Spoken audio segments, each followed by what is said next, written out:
फिर से एक बार क्विक रिवीजन और उसके बाद आर्टिकल 20 पढ़ के आज का क्लास खत्म करेंगे। हम आपको बताया कि आर्टिकल 19 बहुत बड़ा है, सिर्फ इसी के लिए आपको एक पूरा क्लास लग सकता है, जो कि आखिर लग भी गया। आर्टिकल 20 कुछ नहीं है, थोड़ा सा समझाएंगे, एक बार में आपको समझ में आ जाएगा। फिर से एक बार रिवीजन कीजिए। सबसे पहले जानिए आर्टिकल 19 जो है उसको बोलते हैं, वो है राइट टू फ्रीडम, यानी कि स्वतंत्रता का अधिकार। अब उसमें 6 प्रकार के अधिकार दिए गए हैं। शुरुआत में 7 प्रकार के थे, लेकिन 7वां 44वें संविधान संशोधन के द्वारा हटा दिया गया। तो 6 कौन कौन है समझिएगा इसमें। पहला अभिव्यक्ति का अधिकार, फिर वही, ये हो क्या रहा है यार, चलिए कोई बात नहीं, आप समझ जाइए। पहला है स्वतंत्रता का अधिकार, सॉरी अभिव्यक्ति का अधिकार। दूसरा है शांतिपूर्ण और हथियार रहित सम्मेलन का अधिकार। तीसरा है संगठन बनाने का अधिकार। चौथा निर्बाध रूप से घूमने का अधिकार। पांचवा भारत की किसी भी जगह पे माइग्रेट करना और सेटल करने का अधिकार। छठा है कोई भी आजीविका चुनने का अधिकार। अब 19(1) जो है उसमें 10 अधिकार दिए गए हैं। जो अभिव्यक्ति का अधिकार है उसमें 10 अधिकार हैं। कौन कौन सा? अपना या किसी दूसरे का सोच प्रसारित करने का अधिकार। दूसरा प्रेस की स्वतंत्रता। तीसरा अपना कोई भी प्रोडक्ट प्रचारित करने का अधिकार। चौथा फोन टैपिंग के विरुद्ध अधिकार, यानी कि आपके कोई निजता का हनन नहीं कर सकता है। राइट टू ब्रॉडकास्ट, प्रसारित करने का अधिकार। सातवां पॉलिटिकल पार्टी बैंड बनाने का अधिकार। आठवां सूचना का अधिकार। नौवां, सॉरी ये 8वां 9वां गड़बड़ हो गया क्या? नहीं ना, ठीक है, जो भी है उल्टा पुल्टा लिखा गया उससे कोई दिक्कत नहीं, 10 समझिए। राइट टू पीस, शांति से जीवन जीने का अधिकार। 9वां किसी भी न्यूज़पेपर को आप बिना कोई गलती के बंद नहीं कर सकते हैं। 10वां आप विरोध कर सकते हैं, हड़ताल नहीं कर सकते, ठीक है। अब दूसरा है राइट टू प्रोटेस्ट, सम्मेलन करने का अधिकार। तो इसमें क्या क्या है, आप लोगों का एक संगठन बना सकते हैं सम्मेलन करने के लिए, विरोध करने के लिए, लेकिन विरोध में हथियार नहीं होना चाहिए। इसीलिए लालू यादव जी लाठी पिलावन रैली करते थे। हथियार AK-47 चलावन रैली नहीं कर सकते हैं आप, क्योंकि लाठी को हथियार के दर्जा में नहीं रखा गया है, ठीक है। आप पब्लिक मीटिंग यानी सार्वजनिक सम्मेलन कर सकते हैं, विरोध प्रदर्शन कर सकते हैं, जुलूस निकाल सकते हैं, लेकिन किसी के प्राइवेट प्रॉपर्टी में नहीं, सिर्फ सार्वजनिक संपत्ति पे। हड़ताल करने का अधिकार नहीं है आपको। CRPC का कर्फ्यू का एक्ट बता दिए आप। ये जो पुलिस का 144 है पुलिस डिस्क्रिप्शन, ये बता दिए, ये मेरे नजर में गलत है, ये नहीं होना चाहिए, संविधान से हट जाना चाहिए। आगे फिर ये बता दिए, इसके बाद ये भी बता दिए। इसके बाद आता है आपका राइट टू फॉर्म एसोसिएशन और यूनियंस, यानी कि गठन करने का, संगठन बनाने का अधिकार। आप समितियां बना सकते हैं, पॉलिटिकल पार्टी बना सकते हैं, कंपनी खोल सकते हैं, संगठन बना सकते हैं, और इनको अपने नियमों के अनुसार चला भी सकते हैं। इसके लिए भी वही स्वतंत्रता और संप्रभुता और अखंडता का हनन नहीं होना चाहिए, नैतिकता आधार पर नहीं होना चाहिए। सुप्रीम कोर्ट ने ट्रेड यूनियन को हड़ताल करने से मना किया है। आगे राइट टू मूव फ्रीली, यानी कि भारत में किसी भी इलाके में आप बेझिझक घूम सकते हैं एक्सेप्ट शेड्यूल्ड एरियाज, ठीक है, जहां जाने के लिए आपको इनलाइन परमिट लेना पड़ता है। Right to reside and settle, Bharat के किसी भी भूभाग में आप घूम सकते हैं और वहां पे जाके बस भी सकते हैं, जमीन खरीद सकते हैं, कोई मना नहीं कर सकता है, ठीक है। आप कोई भी आजीविका चाहे तो चुन सकते हैं, लेकिन सरकार कुछ आजीविकाओं के लिए आपके ऊपर कुछ कंपलसरी एजुकेशनल या कोई भी क्वालिफिकेशन लागू कर सकते हैं। उदाहरण बताया कि हर व्यक्ति कहेगा कि हम IAS बनना चाहते हैं, डॉक्टर बनना चाहते हैं, इंजीनियर बनना चाहते हैं, तो सरकार तो बना नहीं सकती है ना, तो उसके लिए आपको कुछ क्वालिफिकेशन चाहिए होगा। 20वां है protection against conviction for offensive. ऐसे बेसिकली मेरे को पढ़ाना नहीं चाहिए था, 20, 21, 22 एक दिन में खत्म करना चाहिए था, क्योंकि 20, 21 और 22 तीनों एक दूसरे से संबंधित हैं। फिर भी समझ जाइए थोड़ा सा इसके बारे में, ठीक है, इंटरेस्टिंग है। तो सबसे पहला कि सर ये जो आर्टिकल 20 है ये करता क्या है? ये कहता है कि आप अपने गिरफ्तारी के विरुद्ध क्या क्या आपको अधिकार दिए गए हैं। तो सबसे पहला क्या कहता है कि आपको सरकारों के मनचाहे और अनुचित क्या बोलते हैं, अनुचित दंड से आपको बचाता है। यानी कि ये नहीं कि आपने मान लिया जाए चोरी की, जस्ट इमेजिन मानने आपने चोरी की, संविधान में या IPC में इसके लिए सजा 6 महीने से 3 साल मान लीजिए, ठीक है, और सरकार ने बोला कि नहीं नहीं इसका हाथ ही काट लो, राज्य ने बोला किसका, हाथ काट लो, तो आप क्या बोलिएगा, आप संविधान के तहत सुप्रीम कोर्ट में जाइएगा कि मेरा जो आर्टिकल 20 है उसके अधिकार तहत जो राइट मिला है मेरे को, स्वतंत्रता का अधिकार है, राइट टू फ्रीडम है मेरा, वो वायलेट हो रहा है, प्लीज मेरी मदद कीजिए। तो सुप्रीम कोर्ट पूछेगा कैसे वायलेट हो रहा है, तो आप बोलेंगे कि अरे सरकार तो आर्बिट्ररी एक्ट कर रही है, वो तो मनचाहा दंड दे रही है हमको, ऐसे कैसे होगा। तो सुप्रीम कोर्ट वहां पे सरकार को ऑब्जेक्ट करेगा और बोलेगा कि नहीं, इसके लिए सीआरपीसी या आईपीसी में धारा इतना के तहत इतना सजा का प्रावधान है, तो आप इसको इतना ही सजा देने के लिए हकदार हैं, इससे ज्यादा सजा आप नहीं दे सकते हैं। तो ये आपको उससे बचाता है। दूसरा, ये इसी का है, इसी में है, दूसरा नहीं, इसी में है। क्या है इसका मतलब समझा रहे हैं हम आपको।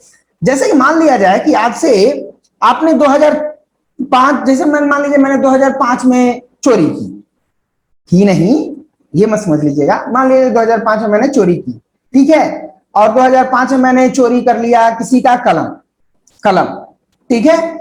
अब 2005 में कलम चोरी के लिए 1 महीने का सजा था, ठीक है, और 2021 में उसी चोरी के लिए यानी कलम की चोरी के लिए सजा हो गया 1 साल।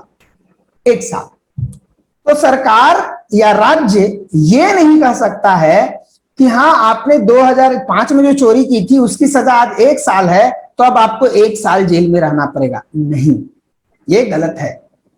जिस आधार पर जिस समय उसने चोरी की थी उस समय जितना सजा था उससे ज्यादा सजा उसे नहीं दिया जा सकता है। अगर उस समय, जैसे मान लिया जाए, अगर उस समय, जैसे एक एग्जांपल मैं आपको बता रहा हूं जस्ट समझने के लिए, आपको इसका कोई मतलब नहीं है, ये मेरा फिक्सियस स्टोरी मैं ऑलरेडी बता रहा हूं। जैसे मान लिया जाए कि आपने 2005 में अपने पॉकेट में, जैसे बिहार में मान लिया जाए कि 2005 में शराब वैलिड था, ठीक है, आपने अपने घर में लाया और मस्त 10 बोतल रखे हुए थे, आप शराब के शौकीन थे कि मैं तो भाई हफ्ते में बदल बदल के पीता हूं, एक दिन ब्रांडी, एक दिन रम, एक दिन विस्की, एक दिन वोडका, तो मेरा मन, मैं अपने घर में 10 बोतल शराब रखूंगा। अब सरकार, बिहार सरकार ये बोले या पुलिस, बिहार पुलिस आपको उठा ले और आपको बोले कि आप 2005 में शराब का 10 बोतल अपने घर में रखे हुए थे और आज बिहार में शराब बंदी है, सजा है, तो हम आपको 10 साल का सजा देंगे। तो ये आर्बिट्रेरी एक्ट हो गया सरकार का। तो सरकार ये मनचाहा कार्रवाई नहीं कर सकती है। क्यों? क्योंकि 2005 में शराब रखना अवैध नहीं था, तो आपको आज उसके आधार पर सजा नहीं दी जा सकती है। समझ में आया इसका क्या मतलब हुआ? ठीक है, आगे चलते हैं। और ये बता ही दिए कि अगर 2005 में 1 महीने का सजा था तो आज भी 1 ही महीना उसको मिलेगा। ये नहीं कि आज 1 साल हो गया तो 1 साल मिलेगा। एक गुनाह के लिए आपको 2 बार सजा नहीं दी जा सकती। अगर आपने एक बार चोरी की, आपको 1 महीने की जेल हो गई, आपने 1 महीना काट लिया, तो ये नहीं कि किसी ने दोबारा चैलेंज कर दिया, आप हाईकोर्ट में चले गए और हाईकोर्ट आपको बोलेगा कि नहीं 1 महीना और तुम जेल में रहो। ऐसा नहीं होता है। आपको एक बार, एक गुनाह की सजा एक ही बार दी जाएगी, ठीक है।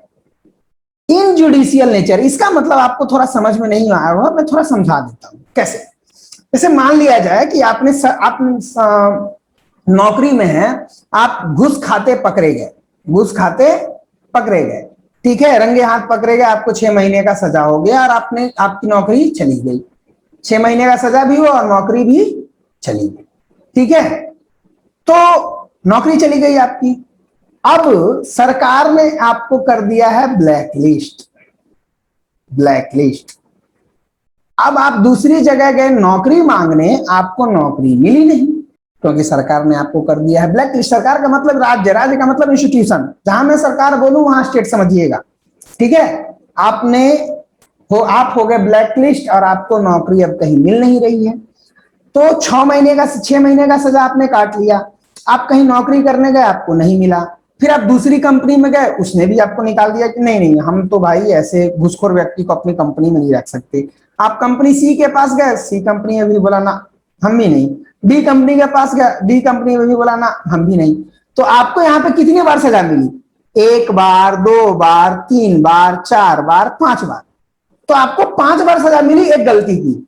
लेकिन ये सजा जुडिशियल नेचर में नहीं है, इसलिए आप इसके खिलाफ न्यायालय में नहीं जा सकते। आप ये नहीं बोल सकते हैं न्यायालय में जाके, सुप्रीम कोर्ट में जाके कि हुजूर मालिक सर्वे सर्वा माय लॉर्ड, मेरे साथ तो बहुत जुल्म हो रहा है, सरकार ने तो मुझे 6 महीने की सजा दी थी, मैंने 6 महीने काट लिए जेल में, अब मुझे कोई नौकरी नहीं दे रहा, तो ये मेरे साथ मेरे क्या राइट टू फ्रीडम का वायलेशन हो रहा है, तो प्लीज मेरी मदद कीजिए। ये आप नहीं कर सकते, क्योंकि राज्य ने आपको 6 महीने जेल में रखा, वो जुडिशियल सजा था, वो आपका जुडिशियल ऑफेंस था, जुडिशियल आपका पनिशमेंट था। ये जो आपको पनिशमेंट मिल रहा है ये जुडिशियल नहीं है, ये सोशल पनिशमेंट है। तो हो सकता है कि ये पनिशमेंट आपको पूरे जीवन मिलता रहे। समझ में आया? एक एक बात संविधान में समझना चाहिए, क्योंकि फंसाया जा सकता है आपको कभी भी। ठीक है, आप जिस एग्जाम की तैयारी कर रहे हैं वहां पे जनरली ऐसे ही क्वेश्चंस आएंगे फंसाने वाले।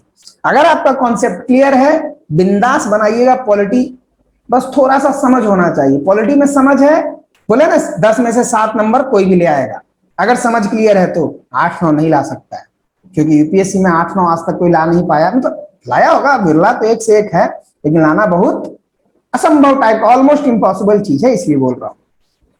Can't be force to give consent without his will, यानी कि अगर किसी का मन नहीं है, जैसे कि आपने चोरी की, मान लिया जाए कि आपने चोरी की, पुलिस आपको भरदम पीटा और बोला कि मानो कि तुमने चोरी की है, तो आपको पुलिस का पीटना गलत है। पुलिस आपको पीट के आप बलपूर्वक आपसे कंसेंट नहीं ले सकती। आप चाहें तो बोलने के लिए आजाद हैं कि नहीं मैंने चोरी नहीं की है। अगर पुलिस को लगता है कि आपने चोरी की है तो पुलिस प्रूव करे कि आपने चोरी की है। ये नहीं कि जो पुलिस, जो कि जनरली इंडिया में होता है, क्या होता है इंडिया में, पुलिस आती है किसी को भी उठाती है, इतना मारती है, बस उससे साइन करवा लिया, वो बेचारा जब पैदा नहीं हुआ होगा उस टाइम का क्राइम भी कबूल लेता है कि हाँ हाँ उस टाइम भी मर्डर हम ही किए थे। रीजन भी इतना पुलिस मारता ही है उसको।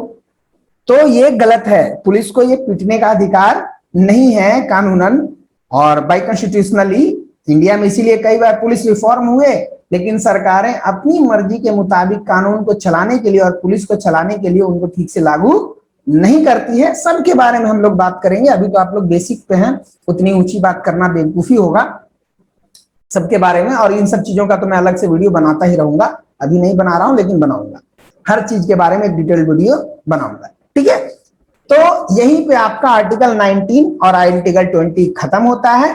ठीक है, और समय भी खत्म होने को आया। तो अगर आपको कोई प्रश्न है आर्टिकल 19 और आर्टिकल 20 यानी कि अनुच्छेद 19 और अनुच्छेद 20 में, तो बेहिचक पूछिए, 7 मिनट का टाइम है, आपको सारा जवाब मिलेगा। पूछिए, मैं रिकॉर्डिंग स्टॉप कर रहा हूं, तो अगर आपका कोई सवाल है तो शर्माइएगा नहीं, पूछ सकते हैं। ओके।